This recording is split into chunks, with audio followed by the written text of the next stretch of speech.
उसी प्रकार मैं पश्चिम के लोगों के लिए संदेश लाया हूँ, ये था स्वामी विवेकानंद जी के द्वारा कहा गया। आधुनिक भारत के इतिहास में स्वामी विवेकानंद जैसे दूसरा घुमक्कड़ नहीं हुआ।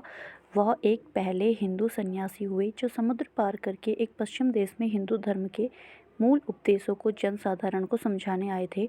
वह धर्म संसद शुरू होने से पहले 1 महीने पहले अमेरिका आ गए थे। इस यात्रा के दौरान वो कोलंबो, हांगकांग, केटन, याकोया, ओसाका, क्योटो तथा टोक्यो शहर को देखते हुए स्वामी जी वैंकूवर बंदरगाह पर पहुंचे। वहां से रेलगाड़ी से शिकागो रवाना हुए। वे जापान के बारे में लिखते हैं कि पृथ्वी पर जितनी भी साफ सुथरी जातियां हैं, जापानी उनमें अन्यतम हैं। सभी साफ सुथरे, चौड़ी सड़कों, पक्के रास्ते, छोटे छोटे घर, बिल्कुल पिंजरेनुमा। स्वामी जी वैंकूवर पहुंचकर कनाडा होते हुए शिकागो पहुंचे और सन 1893 जुलाई के महीने में वे अमेरिका पहुंचे। धर्म सभा 11 सितंबर से शुरू होने वाली थी, परंतु इस बीच इस महंगे देश में 2 महीने तक भोजन करने लायक भी पैसे स्वामी जी के पास नहीं थे। रहने की दृष्टि से बॉस्टन शहर ज़्यादा सस्ता था, इससे वे 14 अगस्त 1893 को बॉस्टन चले गए। गाड़ी में उनकी मुलाकात मिस कैथरीन नामक एक वृद्ध महिला से हुई। वह स्वामी जी को अपने बंगले पर ले गई। उन महिला से उन्हें पता चला कि वे धर्म महासभा में भाग लेने नहीं ले सकती, क्योंकि इसके लिए 1 वर्ष पूर्व से ही नाम देना होता है।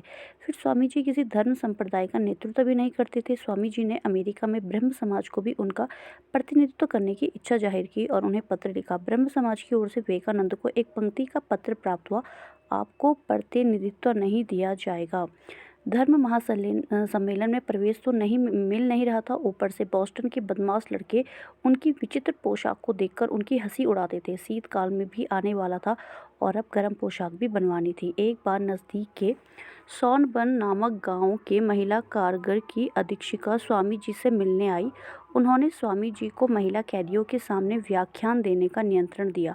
यह स्वामी जी का अमेरिका में पहला भाषण था। स्वामी जी कहते हैं कि यहाँ महिला कारागार को महिला सुधार केंद्र कहा जाता है। कितनी ममता के साथ उन महिला बंदियों के साथ व्यवहार किया जाता है, उन्हें सुधारा जाता है, उन्हें अच्छे नागरिक बना के उन्हें समाज में वापस भेजा जाता है। उस सुधार गृह को देखकर भारत की दीनहीन दरिद्र जनों की याद आकर मेरा हृदय द्रवित होता है। वहाँ उन बेचारों की मुक्ति असंभव नहीं, बल्कि उनके उत्थान का मार्ग एकदम अवरुद्ध। दूसरा निमंत्रण उन्हें बॉस्टन की लेडीन क्लब से हुआ। मॉस्ट्रेस्टन पहुंचकर उनकी मुलाकात मिस्टर राइटर से हुई, जो ग्रीक भाषा के प्राध्यापक थे। मिस्टर ग्रीक स्वामी जी से बहुत प्रभावित हुए, इसलिए उन्होंने स्वामी जी को प्रोफेसर बटोस नामक अपने एक मित्र का पता दिया। वे धर्म महासम्मेलन के एक आधार स्तंभ थे। उनके नाम से एक पत्र लिखकर मिस्टर राइट ने स्वामी जी को दिया और बरोस साहब से मिलने जाने के लिए शिकागो तक का उन्हें रेल का टिकट भी खरीद कर दिया। परंतु रेल में वह पता नहीं क्या कहीं खो गए। सितंबर को स्वामी जी वापस शिकागो आ गए। रात भर रेल में एक लड़की की पेटी के अंदर सोए। सुबह उठकर वो वापस शिकागो की सड़कों पे बरोस साहब का पता पूछने लगे। इस बीच उन्हें श्रीमती जॉर्ज डब्ल्यू हेल नामक एक महिला मिली, जो स्वामी जी को अपने घर ले गई। धर्म महासम्मेलन में सहभागी होने के लिए भी उन्हें स्वामी जी को अनुमति प्राप्त करवाई। फिर धर्म महासम्मेलन में क्या हुआ? धर्म महासम्मेलन सभ्य समाज के इतिहास का प्रथम सर्वधर्म महासम्मेलन था, जिसमें पृथ्वी के सभी देशों से लोग आए हुए। सभी ने अपने अपने धर्म व्यक्त किए। यहाँ की धर्म महासभा का उद्देश्य था जगत के सामने ईसाई धर्म की श्रेष्ठता प्रमाणित करना और गैर ईसाई धर्मों को हीन प्रमाणित करना, लेकिन इसके बावजूद दार्शनिक हिंदू धर्म अपनी मर्यादा रक्षा करने में समर्थ हुआ। सोमवार 11 सितंबर 1893 ईस्वी को शिकागो के आर्ट इंस्टीट्यूट का सभागृह दुनिया के सारे धर्मों के प्रतिनिधियों का सम्मेलन स्थल था। कैथलिक तथा प्रोटेस्ट दोनों पंथों के क्रिश्चियन, ज्यू, इस्लाम, बौद्ध, जैन, हिंदू आदि अनेक धर्मगुरु वहां उपस्थित थे। वहां पर भारतीय धर्मगुरु VVS अच्चर और मणिलाल द्विवेदी, जो पारंपरिक हिंदू धर्म की ध्वजा लहराने आए थे। ब्रह्म समाज की ओर से नगरकर और मौजूदार थियोसॉफिकल सोसाइटी की ओर से एनी बेसेंट और चक्रवर्ती जैन धर्म की ओर से गांधी, महाबोधि समाज की ओर से धर्म पंडित और पारसियों के प्रतिनिधि सर JJ मोदी भी थे। सभी वक्ताओं ने अपने अपने भाषणों के नोट्स बनाए थे, परंतु 3 वर्ष के सन्यासी स्वामी जी ने यह भी तय नहीं किया था कि उनका भाषण उन्हें क्या देना है। धर्म कार्य प्रारंभ होने पर सभी ने अपने अपने संप्रदाय के बारे में कहा। स्वामी जी को शुरू में सबके सामने खड़े होने और व्याख्यान देने में डर भी लग रहा था, इसलिए उन्होंने जैसे तैसे मध्य अवकाश, भोजन अवकाश तक अपना भाषण टाला और उसके बाद संयोजकों ने सीधे सीधे उनके नाम की घोषणा कर दी।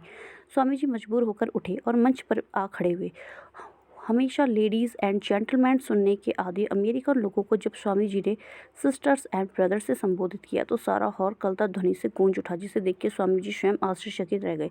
श्रोता लोग खड़े हो गए। अमेरिकी शिष्टाचार से परे सतत 5 मिनट तक सभा स्थल पर तालियों की गड़गड़ाहट होती रही। केवल संबोधन से एकदम अपरिचित समाज को वश में करने वाले विवेकानंद प्रथम वक्ता और शायद अंतिम वक्ता भी थे।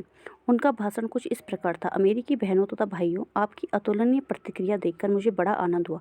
सभी को समाहित करने वाले अपने धर्म तथा देश के बारे में मुझे गर्व है। मेरे पास कोई भी किसी भी मार्ग से आए हुए मैं उसके पास पहुंचूंगा। इसका अर्थ गीता में एक श्लोक से है, ये यथा माम प्रबधन्ते तातर्थैव भजाम्यहम् मम वर्तमानुवर्तन्ते मनुष्या पार्थम सर्वशः।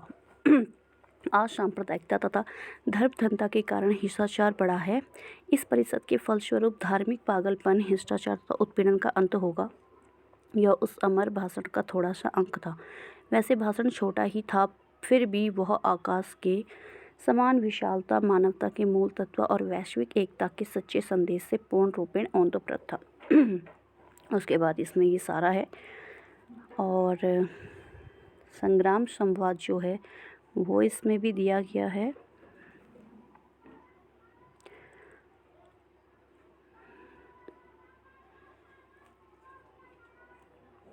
उसके बाद भारत वापसी जो उनकी हुई थी,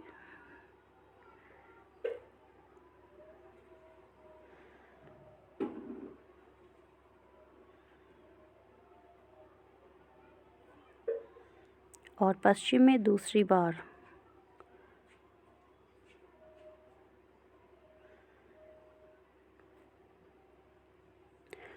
बाद में आती है विदा वेला की वाणी। पश्चिम से स्वदेश वापसी के बाद स्वामी जी को शारीरिक कष्टों से लड़ना, मधुमेह और अन्य कई बीमारियों ने स्वामी जी को घेर लिया था। कलकत्ता पहुंचने से पहले उन्हें कैप्टन सेवियर के निधन की खबर मिली। इस दौरान भारत में रहकर स्वामी जी ने इंग्लैंड में भगिनी निवेदिता को कई पत्र लिखे, जिसमें उन्होंने अपनी मनोदशा और स्वास्थ्य के बारे में लिखा। अपनी माता का ऋण उतारने और अपने अंतिम वर्षों में उन्हें सुख देने के लिए स्वामी जी अपनी माता को लेकर तीर्थाटन पर निकल पड़े। पूर्वी बंगाल की माता उन्हें बेहद अच्छी लगी। कुछ भाषण देख के, तीर्थ स्थानों को देख के, असम के गुवाहाटी और शिलांग को देख के 12 मई को स्वामी जी बेलूर मठ वापस आ गए। इस यात्रा में जो हुआ वो शरत चंद्र चक्रवर्ती जी की पुस्तक से ज्ञात होता है। केवल 39 वर्ष की आयु में स्वामी जी परलोकवासी हो गए और वह जो कार्य कर गए वह केवल एक महान कर्मयोगी के लिए ही संभव था। तो ये पूरी की पूरी उनकी ऑटोबायोग्राफी है। आई होप आपके लिए ये वीडियो बेनिफिशियल हो। अगर आपको मेरी ये वीडियो पसंद आई है तो please do like and subscribe my channel for more new updates. Thank you.